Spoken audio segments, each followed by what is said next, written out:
What's up, everybody? Jimmy Faluca reporting with Frank. Frank, Happy New Year, pal. Happy New Year. Um, Usually we're talking about a particular subject here on this show, but today, ladies and gentlemen, is episode one of Talk Politics with Jimmy and Frank. Not only are we into sports, but we're also into things that actually matter. We're into the politics of the United States government and all that.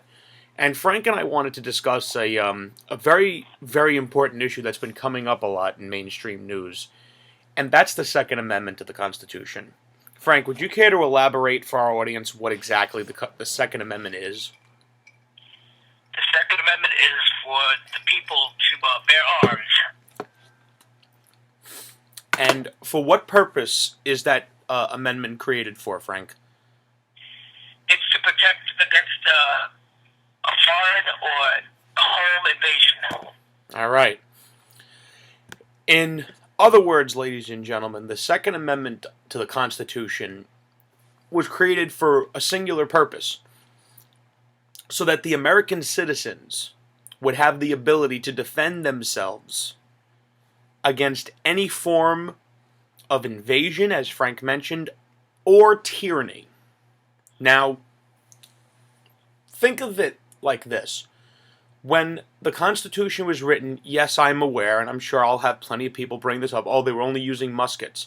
That's not the point. The point of the matter is, the American citizens, thanks to this amendment, are afforded the right to have the ability to defend themselves against oppressive government. Frank and I both know a lot of bad things happen with firearms. Unfortunately, sometimes they get into the wrong hands. And unfortunately, you have certain things happen, and a lot of people are, on many instances, are shot and sometimes killed. However, Usually. all right, You have to use that term. People are shot and killed illegally. exactly. They can be shot and killed legally. If someone breaks into your home, you can shoot and kill them legally if you have a legal handgun. Absolutely. Now, I also need to stress this. Nobody, no attorney, no judge, no jury could ever convict a gun for committing murder. Because a gun is an inanimate tool at the end of the day. It has no feelings, it has no mind, no nothing. It is simply the tool used to carry out the deed. For example, when Jack the Ripper was committing his atrocities over in England, was anyone blaming the knife for the brutality that he was carrying out? No. They were blaming Jack the Ripper. You know, I seem to recall when the Boston bombing took place, Frank, was anyone blaming pressure cookers for that, or were they blaming the guy responsible? Exactly. But yet, anytime a shooting takes place, see, that's why guns are no good. Guns don't choose to pull the trigger themselves. They aren't aimed and fired on their own. There has to be a perpetrator behind that. And that's something most people don't understand. You can't hold the gun responsible for the crime. You hold the criminal responsible for the crime. And I'll even counter you with this. Let's say tomorrow, for example, Frank, let's say that all the guns were banned tomorrow. Do you think a single criminal is going to follow that law? Exactly. Of course not, because they are criminals. Criminals are criminals because they don't follow the law. They break the law. So by doing that, all you're accomplishing is making all the law-abiding citizens helpless. And, it's funny, isn't the crime rate kind of down? Like the armed crime rate in Texas kind of down, Frank? Yes, in all areas, cities or states where guns are legal or easily accessible, crimes are down. I mean, if you're a criminal, are you going to go and try and rob somebody who probably has a gun? No. Of course not. Of course not. And also, every time one of these incidents happens, these mass shootings that the media highlights, where are they? They're always in places where it's a gun-free zone. Absolutely. They know there are no guns. Thank you, Frank. This is something that always that nobody ever likes to talk about. You know, a lot of the mass shootings that have taken place have been in schools, have been in movie theaters, have been in malls, where guns are not allowed to be brought in, even by someone with a conceal and carry. That's not good, because if I'm somebody that wants to just commit an atrocity like what happened in a lot of these, mass shootings, I'm going to go someplace where I know no one can stop me. And let's also keep this in mind. Police don't show up until the crime is over. They don't show up, as the crime is being committed, unless it's what would you say is the percentage, Frank, where cops are there on the spot while the crime is now being committed on the spot? I wouldn't know, but I mean, it's pretty hard. It's human factor, By the time the call goes out to someone responding, it's going to lives are already lost. By the time they get there, most of the time, lives are already lost.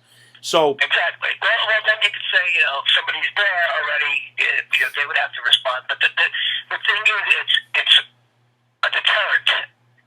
No, absolutely, and it's a deterrent that in states like Texas and other states where it has been proven to work, and then you get other states like New York and Chicago where the gun control is at its highest, but yet we have the highest gun crime. You don't think that those factors coincide with each other? Of course they do. It's no different than, okay, let me see if I can give another example. Perfect. I'm pointing over to the poster I have over here. I don't know if everyone can see it. It's the Untouchables poster. It's one of my all-time favorite movies. You want to know what the prohibition of alcohol did? It made Al Capone very rich. You know what why, when drugs are illegal, it just makes the drug kingpins a lot of money. That's what it does. It gives these guys, the ability to make a lot of money on the black markets and all that. Now, let me see if I could use something else. Down in Mexico, guns are completely illegal. You can't even carry a bullet over that border. But yet, how many people have been killed, Frank, in the last couple of years down in Mexico with guns, even though they're completely illegal? Tens of thousands. It's astronomical. They find mass graves all over the place.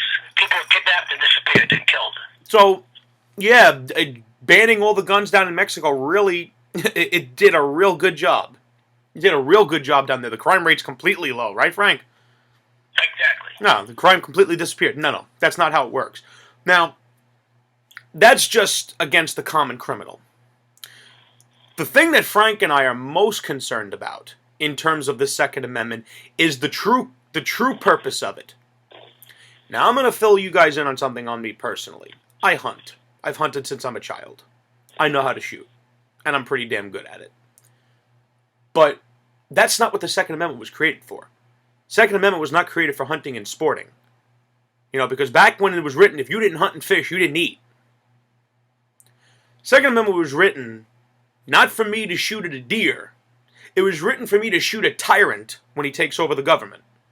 That's what it was written for. Second Amendment was written for the purposes of the citizens to be able to defend themselves from the criminals that run the country, if they run amok. That's what it was created for. And it's a reality nobody really likes to accept. It has happened. Where when the guns are completely taken away, how many tyrants have risen to power, Frank? How many different countries has happened in? I mean, you could go from Adolf Hitler to Mao. You could go to Stalin. You could go all the way to friggin'. Let me see. What was that other country that it took place in? I'm trying to think. Ferdinand Marcos in the Philippines. What was the first thing that Ferdinand Marcos did when he became a dictator in the Philippines? The first thing he did when he became a dictator was he gave everyone 2 weeks to hand in all their guns, or it was the death penalty. Now I ask the audience, why would a dictator do something like that?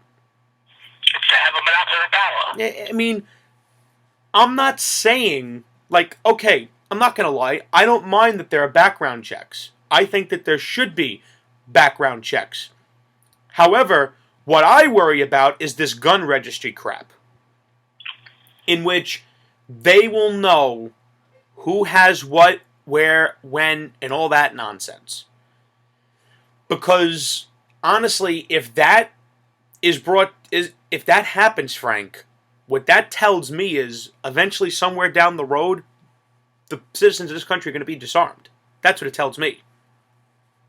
Yeah, and also now that they have your doctor could report you to the FBI if he considers you that you have a mental disorder. They need to find a mental disorder. No. Like I said, that is the main purpose of the Second Amendment. For you, the citizens, to have the right to protect yourself and your families against oppressive government. And don't think for a single second that the United States is above that, because believe me when I tell you, the United States is run by the same people that it's run in Iraq and Iran. It is run by human beings. Human beings, in case you don't know, have the ability to be selfish and evil. You know, it's a sad reality, but there is evil in this world. And a lot of it is right here at home. That's just the way it is. But because you're afraid of the common criminal, that doesn't mean that you stick your head in the ground like an ostrich and ignore what the Constitution was created for. To put a very quick spin on it, the Constitution was created to put handcuffs on the government, not the citizens. It's that simple. And to create a balance of power. No, of course, the checks and balances. And what I'm seeing with this current president that we have now, he just thinks that he could just use the pen and that's the end of that. And you don't have to go through Congress. You don't have to do any of that. And, you know, the last two presidents, Frank, this guy and Bush, I don't know. You know, the way I see it is you can't get any worse than what we've had. At least in my estimation, because it's been horrendous. And this guy, what really did it for me with President Obama was, I don't know if you saw this on television, when he was signing one of these documents to try to put a ban on certain type of guns, and he had like 5 kids standing behind him. Yeah, I saw that. That made me sick. And yeah, I'm going to play a clip from 2007 of Obama. Hold on a minute. All right, not a problem. I'm going to try to get this close enough so that way the audience can hear it through the microphone. But when I saw that on television, I said to myself, is he really going to sink to that level? Come on now. So I've taught constitutional law for 10 years. I take the Constitution very seriously. The biggest problems that we're facing right now have to do with George Bush trying to bring more and more power into the executive branch and not go through Congress at all. And that's what I tend to reverse when the president signs this amendment. Did you hear that? Oh, I heard it. That's from 2007, and he turned around and did the same exact thing. My, how times have changed. You think, you know, I had someone turn around and tell me at work, you know what, because considering all the stuff that Obama said before he got elected, and now, he says, I think they showed President Obama the Zapruder film. Which, if that's the case, then that makes him the victim. If that's the case. Which, yeah, that's something else that we'll get into at another time, particularly maybe around November when it's at its highest. But no matter how you look at it, this is how it goes. I am not trying to push on anyone that they should own guns. I'm not saying you have to buy a gun, Frank. I'm not saying any of the viewers have to buy guns. That's fine. You can't buy a gun. You can't get a gun. In New York State, we can't get a gun by now if we want to. The point I'm trying to make, let me finish my point. The point I'm trying to make is I'm not trying to tell anybody, oh, you have to go buy a gun. No. You can do whatever you want with yourself. What I'm turning around and saying, no one's got the right to tell me that I can't own A, B, or C. Now, the reason and I'm sure that the usual response that I get is, well, you want to own a tank? That's the usual response I get with this argument, Frank. Tank? Yeah, a tank. Why would you want to own a tank? I don't know. That's what they turn around and say, oh, what do you want to have, a submachine gun and all that shit? What I say is this. You know, You're so worried about gun control, but isn't the United States the biggest arms dealer in the world? Right. It's That's a good point. I think it's so hypocritical that they're more focused on the United States citizens having the ability to defend themselves, but they're not so concerned with all the weapons that they conveniently drop at the feet of ISIS. You don't see something wrong with the priorities here? I mean, I don't know. Something don't smell right to me, Frank. At least with. Well, what about the Fast and Furious scandal where they illegally armed the drug cartels? It's funny because a lot of the guys and girls that we send over to die in these friggin' wars, they're getting killed with our own weapons. And it's just. Right, let me ask you, who makes these guns? I would be lying if I said I knew, Frank. Well, I'm saying, of course, there's companies who make guns, but how come they never go after the gun companies, the gun manufacturers? Because they help manufacture the weapons for war, and that's very profitable for them.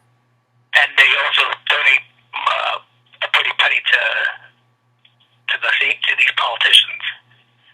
Oh.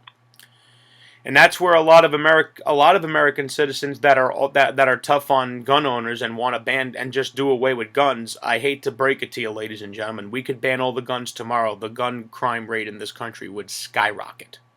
It would skyrocket. There'd be even more dead bodies going around this country if all guns were banned.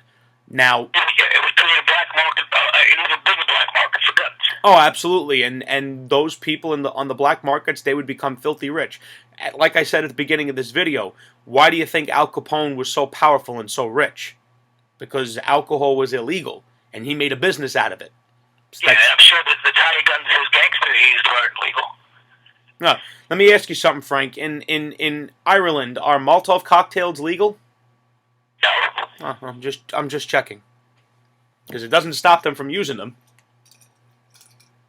But getting back to the Second Amendment, we do have a militia today. We have the military that protects us, and then we have local and state law enforcement that protect us. So basically, the Second Amendment today is, in case orders fail, we are the last line of defense. Yes, we are. Yes, we are. It's the act of the citizens to be the last line of defense. And a lot of people don't understand that. No, they don't understand that. But what's the most damning part about it is they don't understand the core of the reason it was written. Because the colonists just finished kicking the shit out of a king that was looking to suck them dry financially. And then it got even worse when they were going into the colonists' homes and looking through their papers without a warrant. Oh wait, don't we have that today with this friggin' dragnet wiretapping? That's another thing I'd like to get into, Frank. This evisceration of the Fourth Amendment, which just drives me. If you don't have anything to hide, then you shouldn't be worried. What, didn't Adolf Hitler say that? Yes. Yes, he did. Yes, he did. And didn't Adolf Hitler also say the bigger the lie, the easier the sell? Yes.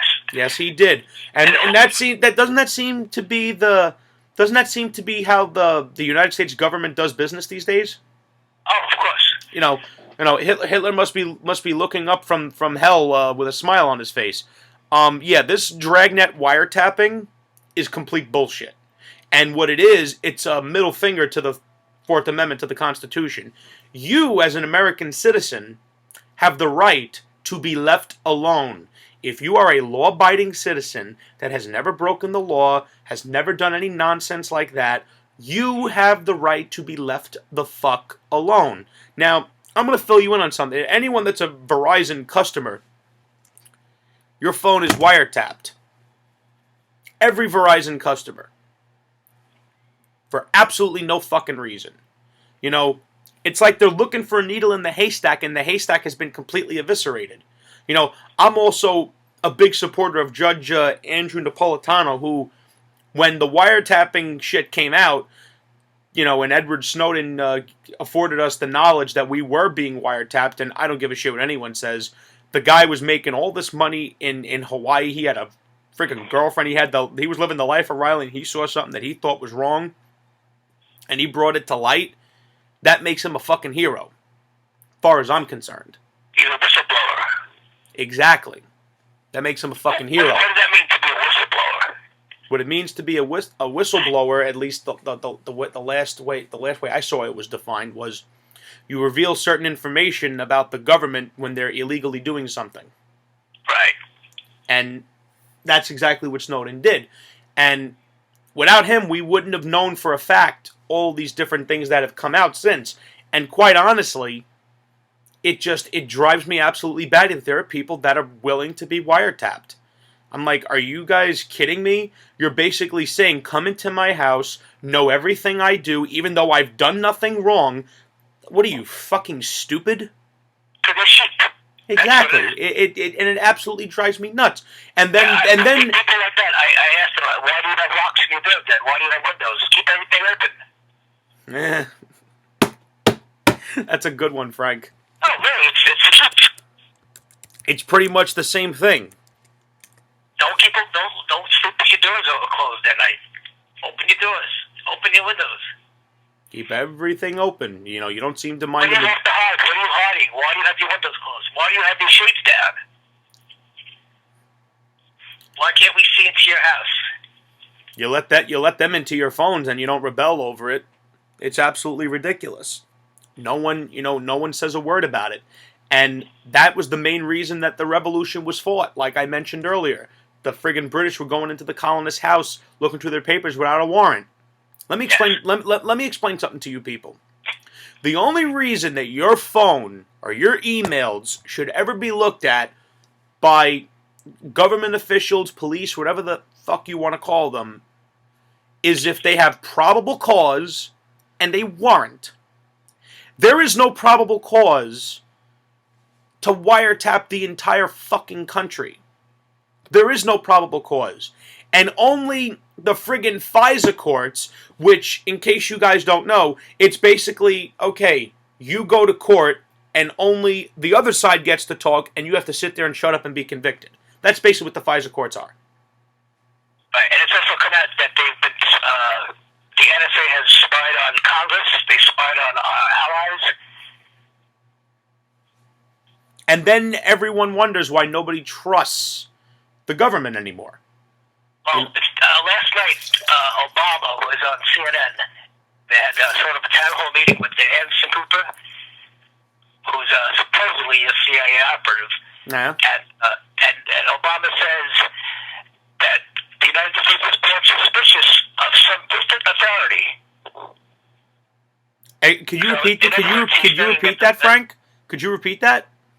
I have it right in front of me. The United States is being suspicious of some distant authority on the conspiracy to take away guns. So I guess George Washington, the founding fathers, and all the revolutionists were just some crazy conspiracy nuts. And that's something that I have been saying for years. If you want to understand how this country is supposed to be run, read the Constitution. Read it. Digest it. Embrace it. It is the very reason that you have the freedoms that you do. You know why that Constitution was written? Because we didn't want another fucking king. The British were taxing every person in the colonies. You couldn't own a business unless you had connections. And if you did, you would get taxed 50, 60, 70%. And yeah, I'm going to play another clip from that. Go right ahead, Frank. Play another clip. Meeting last night. Go right ahead.